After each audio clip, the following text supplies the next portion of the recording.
Mga ka-sports, alerto na ang New Zealand. Hindi lang basta paghahanda, pinag-aaralan na nila ang bawat galaw ng ating national team na Gilas Pilipinas. Pero ang tanong ng marami, may advantage ba talaga ang New Zealand laban sa Gilas? At higit sa lahat, may bagong Gilas prospect ba na posibleng maging local player parang si Kai Sotto? Kung interesado ka sa kinabukasan ng ating national team, tapusin mo ang video na ito. Kung trip mo po ang ganitong content, pay one ng follow at pa-subscribe na din. Tara po, simulan na natin. Mga ka-sports, kung hilig ninyong bumili ng mga Gilas jersey, Gilas accessories at mga gamit na pang basketball habang nanunood po kayo sa aking mga videos, kindly check this basket on this lower part ng ating video at magpa-pop up yung ating mga items sa gilid. Mga legit po yung mga items dyan and see to it po na makabili po kayo ahead of time kasi meron po yung mga discounts and mga promos depende po sa seller. And also, kunting suporta din as a content creator po. Salamat!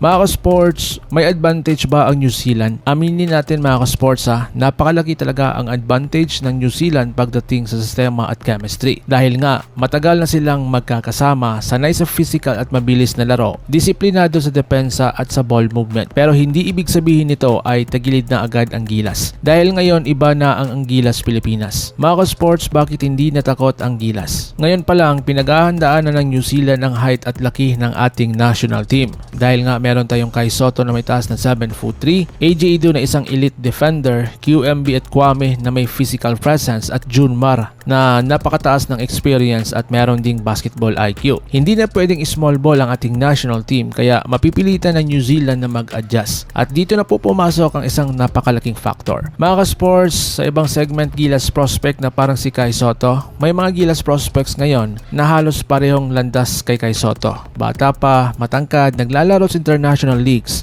may dugong Pilipino. At ang pinakamainit na usapan ngayon, pwede silang maging local player sa hinaharap. Kapag nangyari yan, mas lalalim ang Gilas pool at mas lalakas ang laban kontra New Zealand, Australia, Japan at China. So ngayon mga ka-sports, bakit seryoso ang New Zealand para sa ating national team? Hindi na po tinitignan ang Gilas bilang underdog. Sa katunayan, isa na tayo sa pinaghahandaang team sa Asia Pacific. Mga ka-sports, dahil nga meron po tayong height advantage, may physical bigs na po tayo, wings na may depensa at tira, guards na kaya ang international pressure. Kaya kung may advantage man ang New Zealand, hindi na ito ganon kalaki kagaya ng dati. So ngayon mga sports kayo naman po ang magsabi. May advantage nga ba tayo para sa New Zealand kontra sa ating national team? Sino sa tingin nyo susunod na Kai Sotto type prospect? Mga ka-sports, comment down below. Like kung naniniwala ka sa Gilas at subscribe para sa araw-araw na Gilas updates. Laban Pilipinas puso, so paano? Ingat po kayo.